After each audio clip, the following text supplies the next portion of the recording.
Hello everyone. आप सभी का द पीएससी प्रिपरेशन पे स्वागत है। और आज है 12 जुलाई 2025। आज हम 12 जुलाई 2025 से बनने वाले सभी नेशनल और इंटरनेशनल करंट अफेयर को कवर करेंगे। उससे पहले हम लास्ट क्लास का रिवीजन कर लेते हैं। लास्ट क्लास में हमने पढ़ा था स्माइल योजना किस वर्ग के लिए है? बेगर, भिखारियों के लिए। मेलबर्न क्रिकेट क्लब में किस क्रिकेटर के चित्र का अनावरण किया गया है? सचिन तेंदुलकर। वुमेन टी20 वर्ल्ड कप 2026 किस देश में आयोजित किया जाएगा? इंग्लैंड एंड वेल्स में। फीफा रैंकिंग में भारत किस स्थान पे है? 133। United Nation World Tourism Organization की रिपोर्ट के अनुसार भारत के किस गांव को टॉप 20 सर्वश्रेष्ठ गांव में शामिल किया गया है? धुरमासा। वर्ल्ड पॉपुलेशन डे कब मनाया गया? 11 जुलाई। किस राज्य ने गणेश उत्सव को राज्य उत्सव घोषित किया है? महाराष्ट्र। दुनिया के टॉप 10 टैलेंट टेक हब में भारत के किस शहर को शामिल किया गया है? बेंगलुरु। अमेरिका के सबसे धनी प्रवासी 2025 के अनुसार किस देश के सबसे ज्यादा धनी प्रवासी हैं? India. HUL Hindustan Unilever limited की पहली फीमेल MD एंड CEO कौन बनी है? प्रिया नायर। किस देश ने 10 लाख जीबी पर सेकंड इंटरनेट स्पीड का रिकॉर्ड बनाया है? जापान। किस देश द्वारा दुनिया का सबसे बड़ा 3D प्रिंटेड बिल्डिंग बनाया जाएगा? कतर। तो ये थे लास्ट क्लास का रिवीजन। अब हम शुरू करते हैं आज की क्लास को। पहला क्वेश्चन है, किस देश की electric car company Tesla Mumbai में अपना पहला एक्सपीरियंस सेंटर खोलने जा रही है? टेस्ला एलन मस्क की कंपनी है और ये अमेरिका की है। इलेक्ट्रिक कार निर्माता कंपनी टेस्ला 15 जुलाई को मुंबई के बांद्रा कुर्ला कॉम्प्लेक्स में अपने पहले एक्सपीरियंस सेंटर के उद्घाटन के साथ देश में आधिकारिक तौर पर प्रवेश करेगी। और अभी हाल में ही हमने देखा था कि जो एलन मस्क की जो कंपनी है, टेलीकॉम कंपनी स्टारलिंक, उसको भी इंडिया में इंटरनेट सैटेलाइट बेस्ड इंटरनेट सुविधा देने के लिए मंजूरी मिली है। नेक्स्ट क्वेश्चन है, centre for research on energy and clean air की रिपोर्ट के अनुसार भारत की सबसे प्रदूषित राजधानी कौन बनी है? दिल्ली।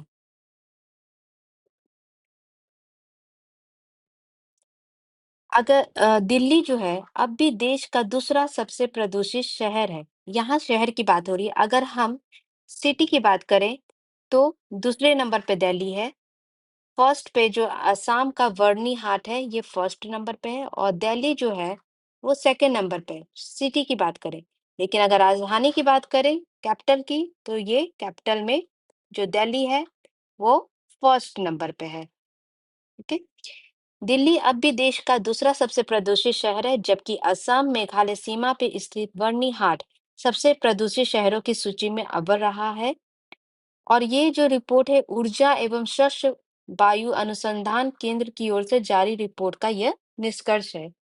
वायु प्रदूषण में 2025 की जो पहली छमाही है, मतलब 6 महीने का आकलन के अनुसार देश के 10 सबसे प्रदूषित शहरों में 4 शहर जो है वो बिहार की ही शामिल है। अगर हम देखें वो कौन कौन से हैं टॉप 10 प्रदूषित शहर, बर्नीहाट और दिल्ली को हमने देख लिया। फर्स्ट पे बर्नीहाट, सेकंड पे दिल्ली है। उसके अलावा हाजीपुर बिहार का है, गाजियाबाद, गुरुग्राम, सासाराम ये भी बिहार का है।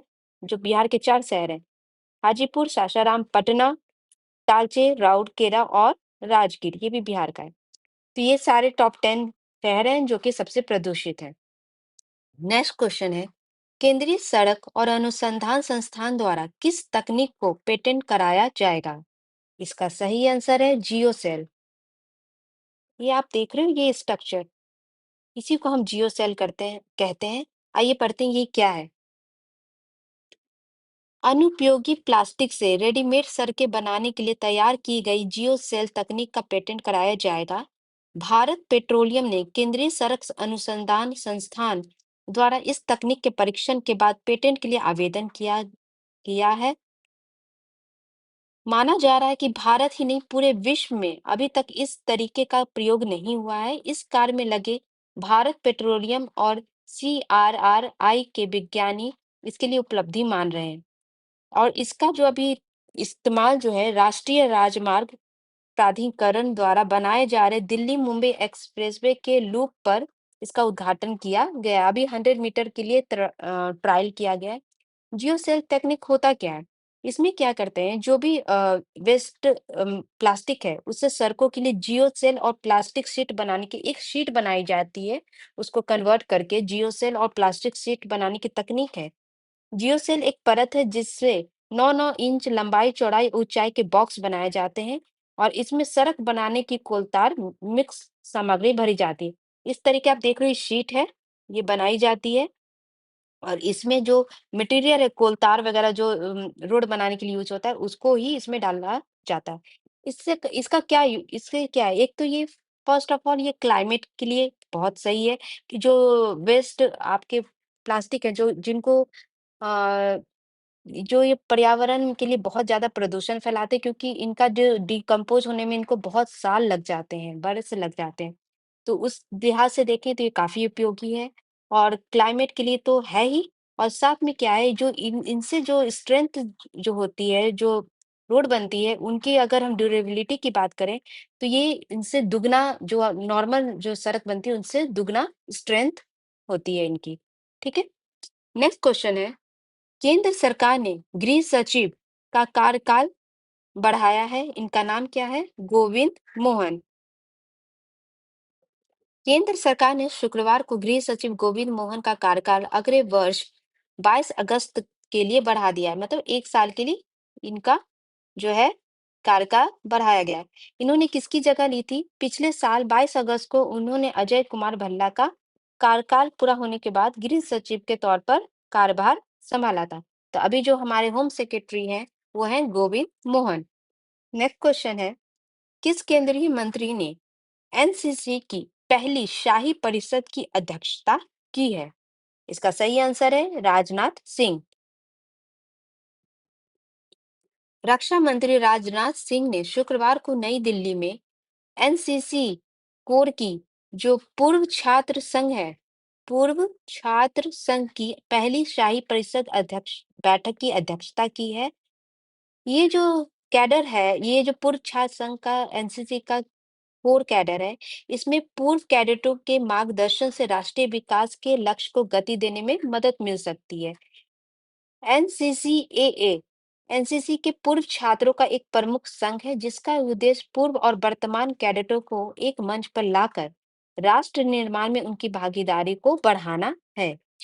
प्रधानमंत्री नरेंद्र मोदी इस संघ के पहले सदस्य हैं और रक्षा मंत्री राजनाथ सिंह दूसरे सदस्य हैं। ओके, ये पहले सदस्य हैं और ये दूसरे सदस्य। ये एनसीसी की एक कोर है जिसमें जो है पूर्व के जो छात्र संघ है जो इनसे पहले जो इन्होंने ज्वाइन किया था उनका एक संघ बनाया गया है। ओके, नेक्स्ट क्वेश्चन है देश में पहली बार किस राज्य के पंचायत उपचुनाव की मतगणना के लिए OCR optical character recognition technique का इस्तेमाल किया गया है? इसका सही आंसर है बिहार। त्रिस्तरीय पंचायत उपचुनाव के परिणाम जो है बिहार में भी घोषित किए गए हैं, उसी में इसका यूज किया गया है। मतगणना में पहली बार पूरी मतगणना प्रक्रिया 100% OCR ऑप्टिकल कैरेक्टर रिकॉग्निशन तकनीक के जरिए संपन्न की गई है। ये निर्वाचन आयोग की पारदर्शिता का परिणाम है। राज्य निर्वाचन आयुक्त डॉक्टर दीपक प्रसाद ने देश में पहली बार इस तकनीक का उपयोग कर मिसाल कायम किया है।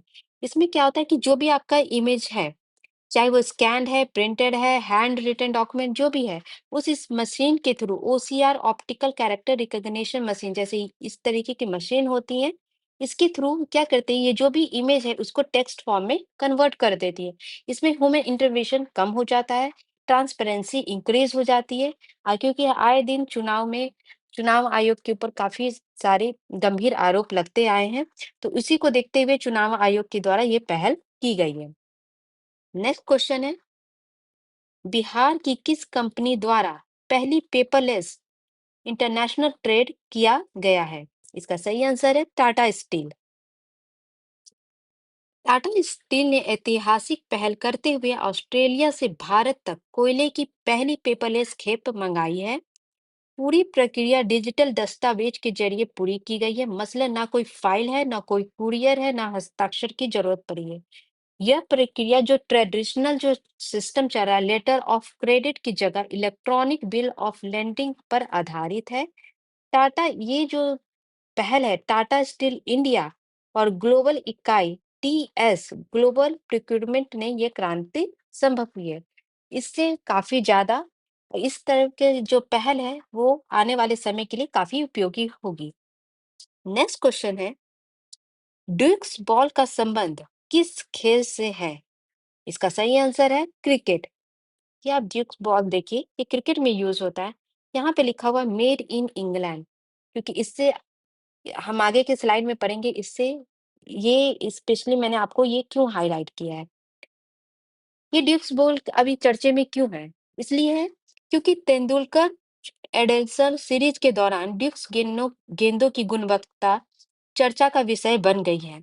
भारत ने अभी जो मैच के दौरान 3 विकेट लेकर मैच को अपने पक्ष में मोड़ लिया था लास्ट मैच में। लेकिन 91 ओवर में एम्पायर ने गेंद गेज रिंग से में डालकर चेक किया। गेज जो बॉल थी वो उससे निकल नहीं रही थी। इसका मतलब जो है बॉल जो है वो फैल गई थी, उसने अपना शेप चेंज कर लिया था। और इसके बाद एम्पायर ने उस बॉल को बदल दिया।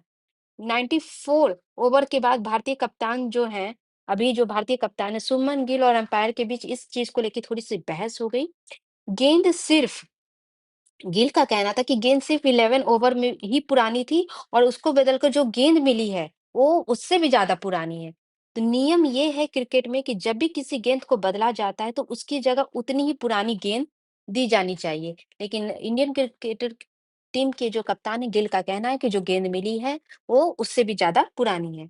अगर ये ड्यूक्स बॉल की बात करें, ड्यूक्स बॉल का संबंध कहाँ से है? इंग्लैंड में British Cricket Balls Limited Dukes गेंदों को बनाती है, जिसके मालिक जो हैं वो भारतीय मूल के बिजनेसमैन दिलीप जजोरिया हैं। ओके, पहले इस कंपनी का जो मालिक था इंग्लैंड के ड्यूक्स परिवार था। 1987 में जजोरिया ने इस कंपनी को खरीद लिया था। अब पूरा मसला ये हो गया है कि ये जो है ड्यूक्स बॉल जो है वो सिर्फ इंग्लैंड में ही बनाई जाती है।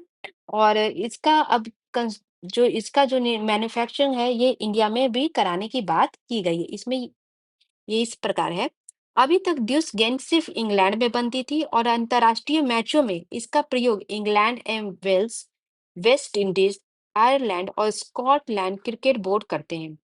जो दिलीप जजोरिया है और जो पूर्व आईपीएल के जो चेयरमैन है ब्रिजेश पटेल ने 10 दिन पहले बेंगलुरु में नई कंपनी रजिस्टर की है। अब और इस गेंद का निर्माण भारत में के मेरठ में भी इस गेंदों को बनाया जाएगा। ठीक है, नेक्स्ट क्वेश्चन है, किस राज्य के गांधीनगर अभयारण्य में दुर्लभ कैराकल देखने को मिला है? इसका सही आंसर है मध्य प्रदेश। गांधीनगर अभयारण्य आप देख सकते हो, मध्य प्रदेश का ये मैप है। मध्य प्रदेश के इस मैप में यहाँ पे है Gandhi Sagar wild life sanctuary.